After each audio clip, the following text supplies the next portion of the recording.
బలులు అర్పణలు, పూర్ణ హోమములు, పాప పరిహారార్థ బలులను నీవు కోరలేదు, అవి నీకు ఇష్టమైనవి కాదనియు నీ చిత్తము నెరవేర్చుటకు నేను వచ్చుచున్నాను చెప్పుచున్నాడు. దేవుని స్తోత్రం. దేవుని పిల్లలు, దేవునికి ఇష్టమైంది ఏంటో తెలుసండి? బలులు, అర్పణలు, హోమాలు కాదు, కానీ దేవుని ఇష్టం జరిగించడం. దేవుని స్తోత్రం. మీరైనా నేనైనా మన బ్రతుకాలం అంతా దేవుని చిత్తాన్ని జరిగించేవారుగా ఉండాలి, దేవుని ఇష్టాన్ని జరిగించేవారుగా ఉండాలి, దేవుని కార్యాలు చేసేవారుగా ఉండాలి. దేవుని కొరకు అవసరమైతే నా ప్రాణాన్నైనా అర్పిస్తానని చెప్పాలి.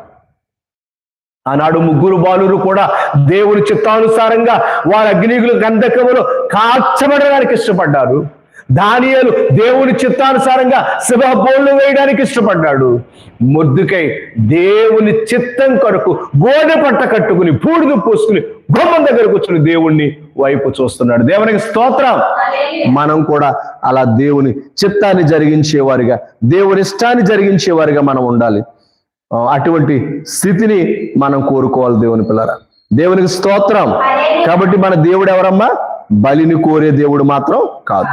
ఐదవదిగా చూస్తే యేసుక్రీస్తు ద్వాసుని స్వరూపం ధరించి వచ్చారు. ఫిలిప్పీ పత్రిక 2వ అధ్యాయము 7 నుంచి 8 వచనాల వరకు చూస్తే,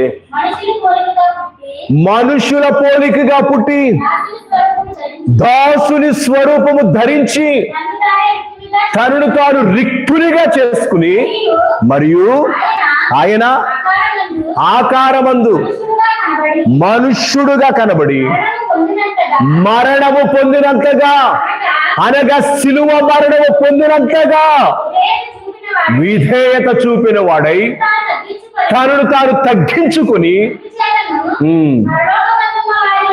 పరలోకమందు, చాలండి, ఇక్కడ దాసుని స్వరూపం ధరించుకుని ఆయన వచ్చేసారు, తగ్గించుకుని వచ్చేసారు. ఎందుకొరకంటే నిన్ను నన్ను పరలోక రాజ్యానికి చేర్చేవారై ఉన్నారు. మన విమోచన కొరకు ప్రభు ఎలా మారిపోయారంటే సేవకునిగా మారిపోయారు. ఇంతకీ మనం పరిచర్య చేయించుకుంటున్నామా? పరిచర్య చేస్తున్నాం. ఆయన దేనికి వచ్చారండి? పరిచర్య చేయడానికి వచ్చారు. ఇక ఆరోజుగా మనం చూస్తే, పాపానికి దాసులు కాక నీతికి దాసులముగా ఉండాలి. దేవుని స్తోత్రం.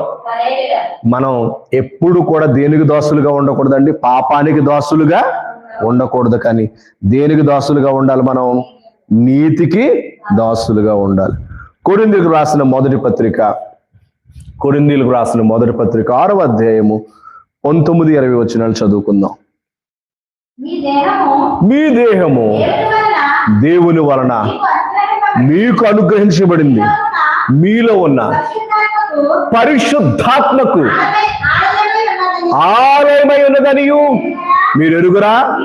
మీరు మీ సొత్తు కారు, విలువ పెట్టి కొనబడిన వారు. మీ దేహముతో దేవుణ్ణి మహిమపరచుడు. దేవునికి స్తోత్రం. చూడండి, మీ దేహముతో ఎవరిని మహిమపరచాలి? దేవుణ్ణి మహిమపరచాలి. మీరు రక్తము చేత కొనబడిన వారు, దేవుని ఆలయమై ఉన్నారు, దేవుడు మీలో నివసించి వారై ఉన్నారు. కనుక మన ఒక్కొక్కరు ఒక్కొక్క దేవాలయములుగా మారితే దేవుడు మనలోనికి దిగొస్తారు, ఆయన మనల్ని బలంగా వాడుకుంటారు. కాబట్టి పాపానికి అవకాశం ఇవ్వకండి, పరిశుద్ధమైన జీవితాన్ని జీవించండి, నిత్యము పరిశుద్ధులుగా జీవించండి, పవిత్రులుగా జీవించండి. దేవుని పిల్లరా, ఇక చివరిగా పరలోకములో నిత్య స్వతంత్రము మన నిరీక్షణ ఉంది. మనం ఎప్పుడు కూడా ఆ 2వ రాకడ కొరకు సిద్ధపడుతూ నిరీక్షణ కలిగిన వారమై ప్రభు రాకను అపేక్షించి ఎదురు చూడవలసిన వారమై ఉన్నాం. రోమాపత్రిక 8వ అధ్యాయం 21వ వచనం చదువుకుందాం. దేవుని పిల్లలు పొందబోవు మహిమగల స్వాతంత్రము పొందినను